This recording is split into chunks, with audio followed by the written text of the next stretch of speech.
Godt. Jeg har valgt at arbejde med kaffe. Jeg har valgt at arbejde med kaffe som ligesom et eksempel på et stof, der påvirker nervesystemet. Så ja, det er det, jeg vil tale lidt om i løbet af den her opgave, eller den her præsentation. Og hvad er kaffe egentlig?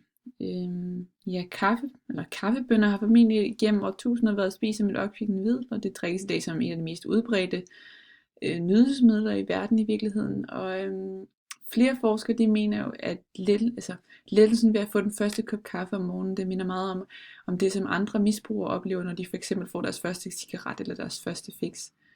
Og blandt kaffens vigtigste stoffer, så finder vi stoffet koffein, hvilket vi kan se her på det venstre, eller billedet til venstre.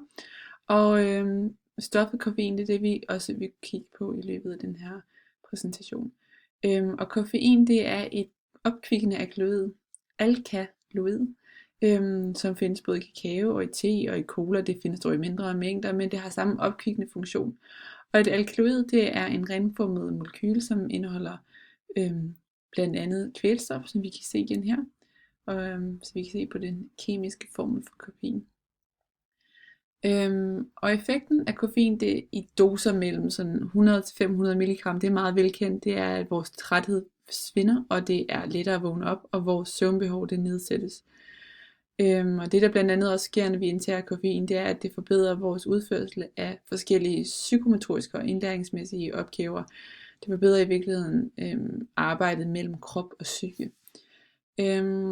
Derudover så stimulerer koffein det autonome nervesystem, hvorved vores blodtryk og vores åndedræt stiger, og frigivelsen af f.eks. adrenalin det øges, så skeletmusklerne aktiveres, og det gør fordøjelsessystemet i og for sig også. Og som vi kender det fra en række andre misbrugsstoffer, så optræder der både en tolerance og en sensibilisering ved daglig indtag af et sådan stof som koffein. Og ved tolerance, der forstås det ligesom, at man skal have mere og mere stof for ligesom at opnå den her ønskede virkning. Og samtidig så ved en sensibilisering, det betyder, at en person bliver mere følsom over for stoffets specielle virkning, så der er i virkeligheden tale det modsatte af tolerance. Men ja, i hvert fald, det var lidt om, hvad kaffe i virkeligheden er en lille introduktion. Men for ligesom at forstå nervesystemet, for at forstå koffeins opkvikkende funktion og nydende funktion, så skal vi ligesom kigge nærmere på, hvordan koffein i virkeligheden påvirker sig gennem nervesystemet. Og i nervesystemet, som vi alle sammen kender det, så går der en nerveimpuls fra en sansecelle, det er fx i foden, til rygmarven videre op igennem rygmarven op til hjernen, for ligesom at sende en information, som kan resultere i både fysiske og psykiske handlinger.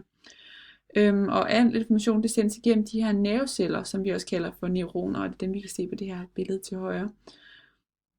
Og neuroner, det består ligesom af først og fremmest nogle dendritter, og i dendritterne, der modtager vi det ligesom det her signal, og det kan både være et positivt og et negativt ladet signal. Og signalet det går videre i soma, og soma det er en cellekrop, som har en lille cellekerne, som vi kan se her. Og videre går signalet ud i aksonet, og aksonet det er en streng, der ligesom er omsluttet af en myelinskæde, som vi også kan se på billedet. Derfra der går signalet ud i neuronets endeknopper. Og for endeknopperne der fusionerer det ligesom signalet ud i synapsen. Og synapsen det er ligesom den her kløft mellem to nerveceller. Der har vi både en præsynaptisk del, det er ligesom afsenderen, eller hvilket vil sige, det er der hvor signalet i virkeligheden kommer fra. Og så er der den prosynaptiske del, det er modtageren, eller det er i virkeligheden her, hvor der sidder den nye nervecelle, som igen er klar til at modtage signalet. Og alt det her, det sker igennem et elektrisk signal, hvor der ligesom, kan vi se på næste billede, hvor der ligesom er et kemisk signal, der påvirker kanaler til at åbne og lukke sig, så informationen ligesom bliver sendt igennem det ene neuron til det andet neuron, og det her, det her, det sker i hvert fald, eller det fortsætter op igennem ryggraden, indtil vi når hjernen. Men i forlængelse af den her undersøgelse af, hvordan koffein i virkeligheden påvirker, så er det relevant at se nærmere på det, vi lige har snakket om, det her med, hvad der i virkeligheden sker mellem de to neuroner ved synapseenden, eller synapsekløften, hvor at informationen den videregives. På billedet her kan vi jo se det ene neuron, de to forskellige neuroner, hvor at vi har synapseenden her, eller synapsekløften, hvor at det der sker, det er, at når det elektriske signal det sendes videre gennem eller det elektriske signal, det sendes videre igennem eller transmitstoffer. Og en transmitstoffer, det er stoffer, der sidder pakket ind i vesikler, som vi også kan se på billedet her. Det sidder pakket ind i vesikler i neuronets synapseende, hvor at når det elektriske spænding, så når den her ende af neuronet, så vil transmitstofferne, de vil ligesom, som der ligger de her vesikler, de vil blive løsladt ved hjælp af det, vi kalder exocytose. Og exocytose, det vil sige, at vesiklernes dobbeltmembran, det fusionerer med endeknoppens eller synapsendens dobbeltmembran. Og herfra så vil de ligesom blive løsladt ud i neuronets, eller løsladt fra neuronet og ind i synapseenden, synapsekløften eller mellemrummet mellem de to neuroner. Og transmitstofferne, de har altså den her funktion, at de vil binde sig til neuronets receptorer, eller det nye neuronreceptorer. Det vil sige, at stoffet skal ikke som sådan ind i det nye neuron, men det skal ligesom åbne for nogle ionkanaler for, at et stof som f.eks. natrium, det kan ligesom strømme ind i den nye nervecelle, så der kan starte et nyt signal. Transmitstof fungerer i virkeligheden ligesom vi kender det fra insulin. Det er ligesom en slags gateåbner eller en nøgle for, at andre stoffer det kan komme ind. Så ja, men for ligesom at forstå, hvordan koffein det påvirker os gennem nervesystemet, så er det nødvendigt allerførst at kigge på stoffet adenosins funktion i kroppen. Og adenosin, det er et hæmmende transmitstof. Det er en hæmmende form af transmitter, hvor der findes både hæmmende og fremmende transmitstoffer. Men det er i hvert fald et hæmmende, da det ligesom er påvist, at adenosin den har en kraftig hæmmende effekt på afsættelsen af nerveceller i dele af hjernen, der spiller en meget vigtig rolle for bevægelse af vores vågen tilstand, som er relevant i forhold til koffeins påvirkning. Men adenosin er også kendt for at fremkalde en række fysiologiske effekter, som f.eks. afslapning i de glatte muskler i fordøjelsessystemet. Men adenosin det hæmmer i hvert fald frigivelse af mange transmitstoffer, som f.eks. er acetylcholin, og det er dopamin, og det er serotonin. Og det sker formodentlig ved, at man ligesom hæmmer kaliumindstrømning i de præsynaptiske endeterminaler. Og det er f.eks. ved man, at fejl i adenosins regulering af andre nerveceller resulterer i epilepsi og kramper. Og det skyldes, at der ikke sker den her hæmning af nerveceller til de motoriske endekæder, således at der ligesom ikke sker en afslapning i musklerne, og derved får vi de her kramper.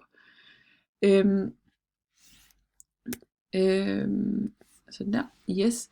Men når transmitstoffet, adenosin, ligesom med sin funktion binder sig til de her receptorer, eller det nye neurons receptorer, så omdanner ATP sig til CAMP, eller det aktiverer, omdannes ATP til CAMP. Og CAMP det aktiverer ligesom enzymet CAMP-kinase, og CAMP-kinase det aktiverer K+, eller kaliumkanalerne, så nervecellerne, eller nervesignalerne, det er ligesom hyperpolariseres, hvilket vil sige, at på grund af at K+ strømmer, eller kalium strømmer ud af kanalen, så til den postsynaptiske nerveceller, så bliver der ligesom mere negativt inde i cellen, og der bliver mere positivt uden for cellen, og derved så får cellen svært ved ligesom at sende de her impulser afsted. Men nu lidt om koffeins rolle. Og først er det vigtigt at vide, hvad en antagonist er. Og en antagonist er ligesom et stof, der binder sig til receptorerne uden at have transmitstoffernes virkning i virkeligheden. Og koffein det er en svag adenosin-antagonist, hvilket ligesom vil sige, at koffein, som også ligger i ordet, det ligesom vil sige, at koffein hæmmer adenosins hæmmende effekt. Og resultatet det bliver ligesom, at der sker en stimulering, altså må koffein virke stimulerende. Og som sagt, så kan koffein bindes til adenosins receptorer, og så stopper det ligesom dets virkning, og det resulterer i, at, som vi så på før, at ATP ikke omdannes til CAMP, og så bliver den postsynaptiske ende, altså ikke, eller endeterminal ikke, så vil den ikke blive hyperpolariseret. Så ved indtagelsen af kaffe, så bliver det altså sendt for mange kemiske signaler, og så bliver det ligesom blokket for den her K+ eller kalium udstrømning, som følge af, at koffein for eksempel hæmmer. Ja, så det der sker, så kommer der ikke i den her udledning.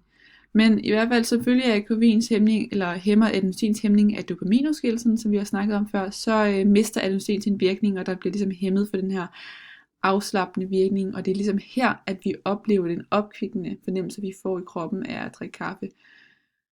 Så ja, Det er altså det, der sker, eller det er det, der står til, når vi opfatter den her opkvikkende fornemmelse i kroppen ved at indtage kaffe eller andre former for koffein. Men der er selvfølgelig også nogle bivirkninger og nogle bagsider ved indtagelse af kaffe eller større mængder af kaffe, som vi også selvfølgelig ser ved andre stoffer. Men personer, som dagligt plejer at indtage meget koffein, de kan opleve abstinenser, hvis de ikke rigtig får den her kaffe, som de normalt plejer. Og der kan de opleve, eller det kan man også, for eksempel, der oplever man også den her uro og abstinenser i kroppen, hvis man får for store mængder af kaffe eller koffein. Men i hvert fald er der omkring 100 mg koffein i en meget stor kop kaffe eller en stor kop kaffe, og højere dosis kan imidlertid fremkalde anspændthed og ængstelse, og der er også eksempler på, at meget store mængder koffein har frembragt angstanfald. Når personer de oplever de her koffeinabstinenser, så føler de primært hovedpine eller træthed eller svækket koncentrationer og døsighed. Men det skal også siges, at symptomerne er dog udelukkende set hos personer med daglig indtag på over 500 mg per dag eller mere end det vi kender som 6 kopper store kaffer. Men generelt de almindelige symptomer for koffeinafhængighed er rastløshed, søvnløshed og nervøsitet. Så ja.